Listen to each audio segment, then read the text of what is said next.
아멘. 잘 읽으셨습니다.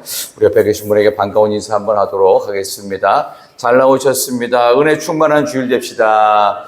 잘 오셨습니다. 은혜 충만한 주일 되시기를 바랍니다. 예, 오늘 주신 말씀을 가지고 6월의 마지막 날이자 주일 새벽 참 믿음, 거짓 믿음, 참 믿음, 거짓 믿음이라는 제목으로 말씀 증거하도록 하겠습니다.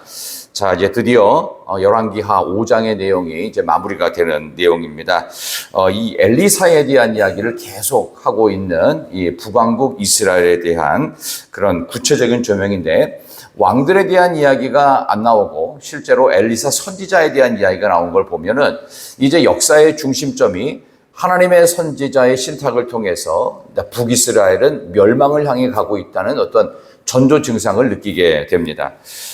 당시 오므리 왕조의 아합을 비롯하여 그 아들이었던 아하시아, 그리고 아하시아가 2년 만에 죽고 나서 그의 아들이 없었기 때문에 그 아합의 둘째 아들이었던 여호람이 왕이 되었을 당시에 있었던, 여기 나오는 엘리사의 기적의 이야기가 오늘 계속되어지고 있습니다.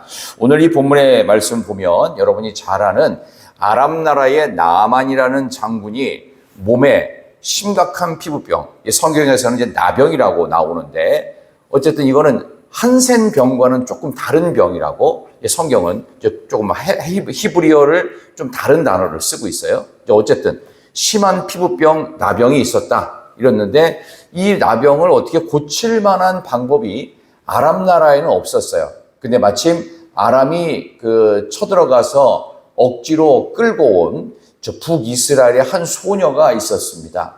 여러분, 보통 전쟁의 포로로 끌려가는 이런 사람들이 우리가 생각할 때는 뭐 노예 계층이라든지 아니면은 하층민이라고 보통 생각하기가 쉬운데요.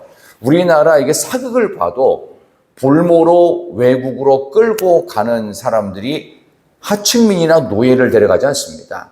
상류층 내지는 왕족 계열의 사람, 혹은 진짜 볼모로 잡기 위해 가지고 왕자나 공주쯤 되는 수준의 사람을 끌고 가지 아무나 데려가지 않습니다. 근데 한 소녀가 있다라고 했을 때 이 소녀는 그저 어떤 종의 신분 내지는 하층민이라고 보기보다는 그래도 조금 똑똑하고 괜찮은 레벨의 아이였을 가능성이 높습니다.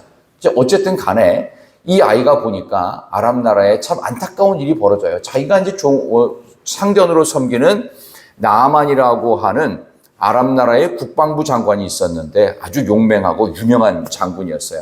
그 집에서 이제 들어가서 노예 생활을 하게 되는데, 보니까 이 사람이 저녁마다 갑옷과 투구를 벗고서 집에 오는데 냄새가 심해서 견딜 수가 없는 거예요. 이게 그냥 땀 냄새가 아니라 몸이 썩어 들어가는 냄새, 이런 겁니다. 보통 여러분들이 병원 가시게 되면은 포르말린 냄새 같은 거 굉장히 심하게 병원에 나는 거 볼 수 있죠. 개인 병원은 그렇지 않은데 보통 종합병원 같은 경우에는 그런 어떤 환자들의 냄새라든가 이런 것들을 좀 중화시키기 위해서 오히려 약품 냄새 같이, 포르말린 냄새인데요. 이런 것처럼 이 집에는 항상 무슨 양 냄새가 나고 무슨 썩는 냄새 같은 게 나고, 어쨌든 쾌쾌한 그런 냄새가 나면서 보니까 며칠 지나고 보니까 이게 자기의 주인이었던 이제 어르신 나아만의 몸을 씻는 거예요. 갑옷과 투구를 벗으니까 이제 멀리서 이제 몇 차례 보게 된 거죠. 그 장면을 이제 창피해서 제대로 보지를 못하니까 이제 투구와 갑옷을 보니 항상 진물이 묻어 있고, 하여간 이게 볼 수가 없어요. 그래서 안 되겠다 싶어가지고 어렸을 때 봤던 어렸을 때 들었던 얘기가 있는 거예요. 이스라엘에는 엘리사라고 하는 선지자가 있는데 위대한 선지자다, 기적의 선지자다. 그리고 엘리야라고 하는 그 스승 선지자가 있었는데 이 사람은 죽음을 보지 않고 승천했다더라. 뭐 이런 전설적인 이야기들을 이 어린 소녀가 볼모로 잡혀가서 듣고 알고 있는 거예요. 그거를 이제 자기 여주인한테 여러 차례, 만약에 우리 주인 나만께서 우리 이스라엘 나라에 계셨으면 참 좋았을 겁니다. 거기에는 기적의 선지자인 엘리사라고 하는 분이 계신데 그분 앞에 있으면 얼마든지 이런 정도 병은 나을 수 있었을 텐데요. 근데 그런 이야기가 한 번, 두 번이 아니라 매일 반복적으로 이루어지고 있었어요. 그러니까 여주인이 무시를 하려고 해도 사람이 어제 듣고 오늘 듣고 또 들으면요. 한번 그래 볼까? 한번 어떻게 해볼까? 라고 하는 생각이 들지 않겠어요? 그래서 결국은 나아만이 왕의 허락을 받고 북이스라엘에 와서 여러분이 아는 것처럼 엘리사가 저 흙탕물인 요단강에 가가지고 7번 목욕하고 나와라. 이제 그래서 결국은 우여곡절 끝에 7번 만에 온몸이 하얗게 어린아이 피부처럼 새살이 돋아가지고 병이 깨끗이 낫고 나왔습니다. 이제 그 다음에 일어난 이야기입니다. 이 나아만이 얼마나 기분이 좋았겠어요. 여러분이 고칠 수 없는 불치병으로 온몸에 부스럼이 나고 정말 심각한 냄새로 매일매일 이 정말 자존심이 상하는, 근데 여러분들이 굉장히 높은 고위 관직자예요. 근데 어디에다가 얘기를 하기에도 그렇고 몰래 좋은 약을 썼는데도 안 듣고 아무리 좋은 의사들이 돼도 병이 안 낫는데 정말 특별한 계기를 통해서 나았다고 해보세요. 얼마나 좋았겠어요. 그러니까 병이 나았을 때 그 기쁨은 이루 말할 수가 없죠. 그죠? 근데 그 나아만이 왕으로부터 왕명을 받고 간 거예요. 그러지 말고 거기 유명한 선지자가 있다고 하니까 예물을, 선물을 잔뜩 갖고 가라. 이 선물이 어느 정도 규모였느냐 하면은 이제 오늘 성경에도 이제 그런 얘기가 나오는데 한번 15절 보십시다. 이 예물이 얼마나 큰 정도의 수준이었느냐. 자, 15절 한번 다 같이 봅니다. 나아만이 시작. 나아만이 모든 군대와 함께 하나님의 사람에게로 돌아와서 그의 앞에서 서 이르되 내가 이제 이스라엘 외에는 온 천하에 신이 없는 줄을 아나이다. 청하건대 당신의 종에게서 예물을 받으소서 하니 아멘. 은 몇 달란트, 금이 몇 달란트요, 의복이 몇 벌이요. 이렇게 성경상에 특별히 어떤 나라에게 조공을 바쳤다, 내지는 특별히 선물을 가졌다 할 때 그 액수는 지금으로 환산했을 때 이제 추정하기로는 한마디로 천문학적 금액이에요. 그냥 1억, 2억이 아니에요. 한 나라에서 어떤 나라로 이 정도를 보냈을 때는요, 이거는 수천억에 이르는 거예요. 그러니까 한 나라의 경제의 어떤 특정 분야가 좌지우지 될 만한 천문학적 몇천억 대의 돈을 보낸 거예요. 왜? 자기네 나라의 국방을 책임질 뿐만 아니라 이 나라의 운명이 왔다 갔다 할 만한 국방부 장관인 나아만. 옛날에는 국방부 장관이 제대로 서 있어야 그 나라 운명을 결정할 수 있었어요. 그러니까 왕의 최측근이자 진정한 실세이며 왕 다음에 2인자입니다. 이 사람의 질병이 워낙 중하기 때문에 이거는 돈으로 따질 문제가 아니다 해서 천문학적 금액, 뭐 수천억이라고도 얘기할 수 있고 몇 조라고도 얘기할 수 있어요. 한 나라 예산에 왔다 갔다 하는 부분에 많은 엄청난 금액. 그래서 어떤 사람은 이것을 최소 노동자들의 20년치 품삯으로부터 시작해서 최대치는 노동자들이 약 300년 이상을 벌어야 얻을 수 있는, 그러니까 수천억에 달하는 그런 엄청난 돈입니다. 계산이 안 되는 돈이에요. 이거를 모든 군대와 함께 엘리사 선지자에게 이 몸이 새로워진 이것에 기쁨을 주체하지 못하여 가져와서 이거 드리려고 했던 거예요. 왜냐하면 왕명으로 가져가라고 했잖아요. 그러니까 본인은 왕의 명령대로 그대로 했던 거예요. 근데 여러분이 아시는 것처럼 나아만은 이것을 받았나요? 안 받았나요? 안 받았죠. 왜 안 받았나요? 이거는 내가 고친 게 아니라는 증거입니다. 그래서 맹세코 안 받아요. 오늘 본문의 16절 보세요. 다 같이 한번 16절. 열왕기하 5장 16절 시작. 이르되 내가 섬기는 여호와께서 살아계심을 두고 맹세하노니 내가 그 앞에서 받지 아니하리라 하였더라. 나아만이 받으라고 간곤하되 그가 거절하니라. 아멘. 여호와의 살아계심을 두고 맹세하고 안 받습니다. 나 돈 받으려고 이 일한 거 아니고 내가 한 거 아닙니다. 여호와 하나님의 살아계심이 있을 뿐입니다. 맹세하고 안 받습니다. 그러나 그 다음에 나오는 스토리는 뭐냐 하면은 게하시라고 하는 엘리사의 종은 행동과 마음이 전혀 달랐어요. 본문의 말씀 20절 보세요. 20절 다 같이 열왕기하 5장 20절입니다. 하나님의 사람 시작.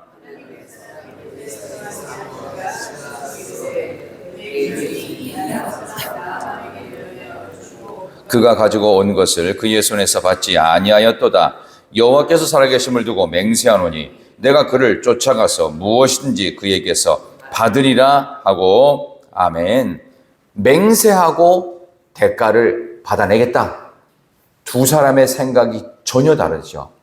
이걸 통해서 우리는 하나님의 사람과 함께 있다고 그 사람하고 마음이 일치하는 것은 아닙니다. 나와 늘 함께 있다고 나처럼 생각하는 것이 아니라는 것도 알 수가 있습니다. 게하시는 눈에 보이는 대가, 그리고 이 중간 과정에서 본인도 뭔가 역할을 했다고 생각한 거예요. 근데 본인이 한 역할은 사실 없어요. 그저 심부름만 했을 뿐입니다. 이렇게 심부름만 하는 사람을 뭐라고 하냐면 청지기라고 말합니다. 청지기는 대가를 바라는 사람이 아닙니다. 청지기는 심부름하는 자이고 전능의 하나님의 그 밑에서 그 역할을 보조만 할 뿐입니다. 심부름꾼에게는 청지기로서의 사명 자체가 대가입니다. 그것만으로도 충분한 것입니다. 그런데 오늘 본문에 나오는 이 게하시는 맹세하고 받아내겠다. 하나님의 마음과도 전혀 딴판이고 자기 주인이었던 엘리사 선지자의 마음과도 전혀 다른 생각을 하고 있어요. 그리고 공범을 두 사람을 더 만들어놔가지고 이 천문학적인 많은 예물을 갖고 온 거를 엘리사 옆에서 봤을 거 아니에요.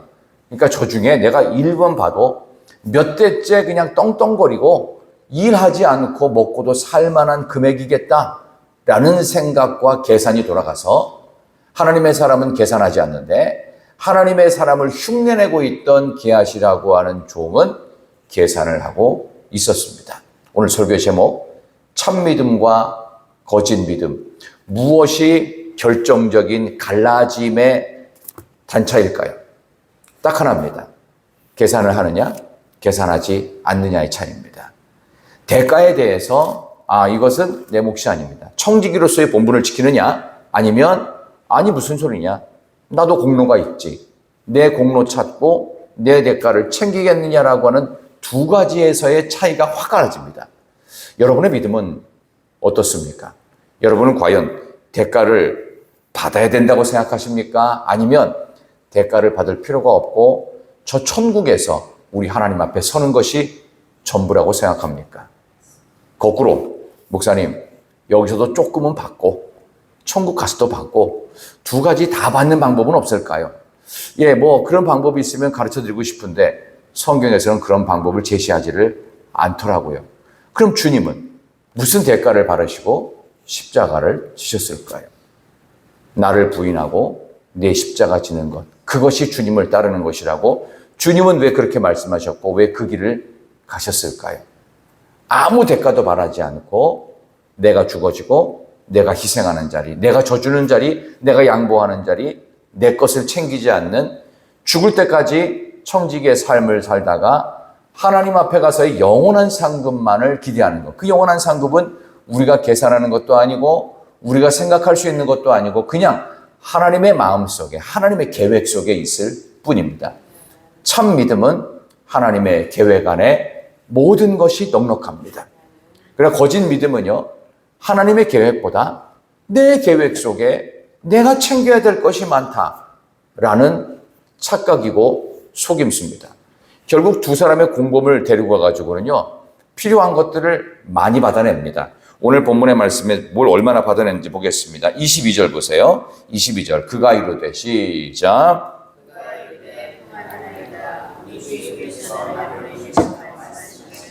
지금 선지자의 제자 중에 두 청년이 에브라임 산지에서부터 내게로 왔으니 청하건대 당신은 그들에게 은 1달란트와 옷 2벌을 주라 하시더이다. 아멘. 두 청년, 그러니까 신학생 두 사람을 함께 공범으로 데리고 왔어요. 무슨 얘기일까요?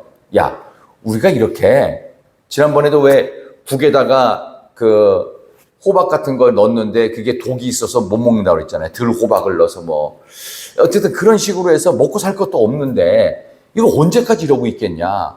근데 이번에 나아만 장군을 고치는 거 봐라. 역시 엘리사는 위대한 선지자가 맞는데 우리가 그 근처에 있으면서 우리가 이렇게 심부름만 하면서 우리도 한 몫은 챙겨야 될 거 아니냐. 엘리사는 저 엄청난 능력으로 엘리야 선지자처럼 승천할지도 모르는 일이고, 그러나 우리의 앞길은 막막하지 않냐. 얼마 전에 우리 친구 한 사람 죽었잖아. 그리고 여러분이 아시는 것처럼 아들 둘이 있었는데 종으로 팔려갈 뻔했는데 겨우 살아왔잖아. 이거 봐봐. 우리가 언제까지 이렇게 아무것도 없이 이걸만 하가 끝나겠어.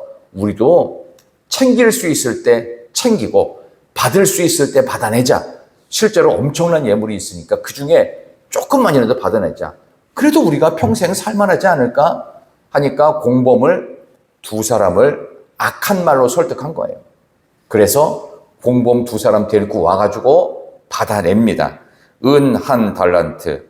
은 한 달란트를 얘기할 때 어떤 분은 한 100년에서 300년치 연봉이다. 혹은 또 옷두벌. 옷두벌이라는 게 단순히 우리가 입고 있는 이런 두벌이 아니라 당시에는 엄청나게 비싼 실로 짠 옷두벌이기 때문에 이건 명품 옷이에요.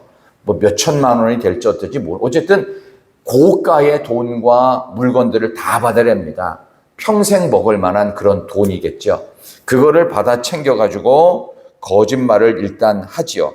우리 주인께서 나를 보내시며 말씀하시기를. 맹세코 안 받겠다고 돌로 돌려보냈는데 우리 주인의 마음이 약간 달라진 것 같습니다. 이거 본인의 생각이잖아요. 본인이 지어낸 거잖아요. 공범 2명 만들고 본인이 거짓말을 꾸며내고 이게 사탄에 속으면 이런 일이 벌어집니다. 평생 괜찮게 살 것 같고 믿음으로 살 것 같다가도 거짓의 아비인 사탄에게 속으면 얼마든지 공범도 만들고 얼마든지 없는 말도 꾸며내면서 엘리사도 거짓말장이로 만들어버렸죠. 모든 사람들, 주변 사람들을 다 거짓말장이로 이렇게 만드는 것, 거짓 믿음을 가진 자의 행동이라고 볼 수 있습니다. 그리고 나서 24절 보세요. 24절. 본인이 그 물건 챙겼어요. 그 다음에 어떻게 하는지. 24절. 언덕에 시작.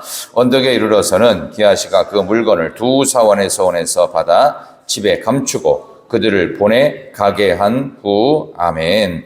2명의 친구를 돌려보내고 게하시는 본인의 집에다가 그거를 숨겨놓고 필요한 때에 아마 팔아먹고 현금화 시키려고 했을지도 모르겠습니다. 이렇게 거짓말로 꾸미고 그리고 거짓말이 아닌 것처럼 만들기 위해서 감추고 꾸미고 감추고 이게 거짓된 것들은요 포장을 잘합니다. 그럴듯하게 아닌 것처럼 티 안 냅니다. 그리고 나서 이제 주인 앞에 돌아가죠. 자, 25절 보세요. 25절 들어가 시작. 들어가 그의 주인 앞에 서니 엘리사가 이르되 게하시야 내가 어디서 오느냐 하니 대답하되 당신의 종이 아무데도 가지 아니하였나이다 하니라. 아멘. 또 거짓말하죠. 이미 다 엘리사는 알고 있었어요. 하나님이 알려주셨음이 분명합니다. 그런데 회개할 기회를 놓칩니다. 제가 이제 돌아오는 수요일부터 강의를 할 여름 회복 시리즈의 첫 번째 제목이 창세기 3장에 나오는 아담아 네가 어디 있느냐. 하나님께서 우리에게 주시는 첫 번째 회개의 기회는 질문이었어요. 아담아 내가 어디 있느냐. 여기 나오는 엘리사가 질문합니다. 게하시야 내가 어디서 오느냐. 너 뭐 하다가 어디 갔다 왔니? 알고 묻는 거예요. 근데 이때 아무데도 가지 않았대요. 왜? 거짓말이 탄로 나면은 본인한테 불이익이 또 어렵게 공범까지 만들어서 많은 걸 챙긴 것이 다 돌아가고 본인도 창피당할까 봐 벌 받을까 봐 또 숨긴 거예요. 회개의 기회는 이렇게 나에게 있어서 나의 그 정직하지 못한 모습을 탄로나게 만듭니다. 그때 들켜야 돼요. 안 들키면 안 됩니다. 그럼 진짜 망하는 겁니다. 거짓이 탄로나는 것 자체가 은혜입니다. 그래서 창피를 당하더라도 그때 끝내야 됩니다. 근데 게하시는 그때 안 끝내지요. 그러니까 그의 인생이 이제 망하는 것을 우리가 보게 됩니다. 거짓 믿음의 마지막은 본인도 망하고 본인의 가문도 멸망합니다. 오늘 본문의 말씀 26, 27절 한번 보겠습니다. 26절, 27절 엘리사가 시작. 엘리사가 이르되 한 사람이 수레에서 내려 너를 맞이할 때에 내 마음이 함께 가지 아니하였느냐. 지금이 어찌 은을 받으며 옷을 받으며 감남원이나 포도원이나 양이나 소나 남정이나 여정을 받을 때이냐. 그러므로 나아만의 나병이 내게 들어 내 자손에게 미쳐 영원토록 이르리라 하니 게하시가 그 앞에서 물러나오매 나병이 발하여 눈같이 되었더라. 아멘. 엘리사가 다 알고 있죠. 모든 걸 다 알고서 반대로 질문하는 거냐. 지금이 그런 거 받을 때냐. 너 지금 뭐하냐. 근데 참 안타까운 것은 게하시가 아무런 말도 안 합니다. 그럼 어떻게 해야 됐어요? 정상적이었다면, 그냥 평범하고 그냥 상식적이었다라고 한다면은 주인님 제가 잘못했습니다. 뭐 이런 말이 나와야 되는데 끝까지 잡아떼죠. 아무 말이 없다는 건 뭐냐 하면은 그냥 아무 소리와 변화가 없다는 뜻입니다. 게하시는 숨기면 나는 안 숨겼어 라고 스스로를 속여요. 이걸 보통 심리학에서는요, 인격 장애라는 표현을 씁니다. 무슨 행동을 했어요? 무슨 말을 했어요? 어디서 누구를 만났어요? 근데 물어봐요. 그러면 안 만났다, 안 했다, 그런 일 없다라고 잡아떼요. 다 아는데도 불구하고. 어린아이들 중에서 거짓말할 때 그런 얘기하는 애들이 가끔 있어요. 인격 장애라고 합니다. 영적 인격 장애를 겪고 있는 거. 그게 거짓 믿음이에요. 이 거짓 믿음의 대표적인 사람이 누구냐? 사이비 교주들입니다. 이단들입니다. 우리나라 안에 한 50여 명 있어요. 본인이 재림할 예수 그리스도다. 무슨 성령이다. 이렇게 포장을 하지만 모든 게 다 거짓 아닙니까? 시작도 끝도 중간의 과정도 다 속여요. 마지막에 결국 자신의 속내를 들여가지고 검은 속내로 인해서 돈 챙기죠. 그리고 그것을 방해하는 사람들을 처단하고 없애버리고 본인 숨고 잠적하고 또 거짓말하고 모든 이단 사이비가 했던 방식을 지금 누가 쓰냐? 게하시가 쓰고 있습니다. 그래서 이단은 하나님을 모르는 사람이 이단이나 사이비 되지 않습니다. 믿음 생활을 했던 사람들이 그걸 교묘하게 이용하는 종교 천재들이 하는 거예요. 게하시가 머리가 얼마나 좋은지를 확인할 수 있죠. 이렇게 숨기면 끝까지 잡아떼면은 이 돈은 내 거 되고 나병이 발했어도 이 돈 갖고 평생 살 것이다. 아닙니다. 하나님께서는 그렇게 하지 않으신다는 사실. 오늘 그래서 우리가 무거운 주제를 다루긴 했지만 중요한 것은 우리가 참 믿음 안에 바로 서야 되겠다. 하나님 앞에서 청지기 된 자세로 오늘 6월의 마지막 주일이자 우리 한 해를 마무리하는 절반의 시간이 끝나는 전반전이 오늘 끝나는 날입니다. 이제 내일부터 후반전이 시작되는데 여러분들 오늘 하프타임이라 생각하시고 한 해의 절반을 내가 어떻게 살았는지, 참 믿음으로 살았는지 아니면 거짓 믿음의 모습이 많지는 않았는지 우리의 모습을 돌아보는 시금석과 같은 말씀이었습니다. 아무쪼록 여러분 모두에게 참 믿음의 삶으로 돌이킬 수 있도록 하나님 우리에게 계속되는 기회를 주십니다. 때로는 좀 창피해도요, 좀 들키는 게 좋아요. 그러면 그때 이후로 믿음의 정도를 걷게 됩니다. 그러나 내가 들키는데도 불구하고 끝까지 돌아오지 않으면은 망할 수밖에 없다는 사실을 성경을 통해 우리는 확인하게 됩니다. 여러분 어떻게 한 해를 보내셨는지요? 절반의 시간은 과연 어떻게 보내셨습니까? 오늘 하프타임이라 생각하시면서 또 오늘 오후에 있을 또 기간별 찬양대회를 통해서 내가 지나온 절반의 시간, 6개월의 시간을 하나님께 얼마나 기쁜 마음으로 찬양하고 은혜롭게 살았는지를 돌아볼 수 있는 믿음의 삶의 중간 점검이 있는 복된 주일 되시기를 진심으로 축원합니다. 하나님 아버지 감사합니다. 참 믿음과 거짓 믿음이 갈라지는 순간에 우리의 모습이 게하시의 모습이었는지 아니면 엘리사의 모습으로 다르게 서려고 끝까지 애썼는지 우리의 삶의 절반을 돌아보는 2024년 또 6월의 마지막 주일이자 6월의 끝날 우리의 삶 가운데 주님이 힘이 되시고 주님이 능력이 되시고 주님이 우리의 삶의 전부이신 줄 믿습니다. 우리 하나님의 은혜이면 충분합니다. 하나님의 은혜가 우리의 삶 속에 계속되어짐을 믿으며 오늘도 참 믿음으로 하나님의 은혜 안에서는 복된 주일 시간이 되게 하여 주시기를 또 오후에 있을 또 기간별 찬양대회를 통하여 하나님께 더 큰 영광과 기쁨의 찬송이 넘쳐나는 복된 하루가 되게 해주시기를 예수님의 이름으로 기도드리옵나이다. 아멘.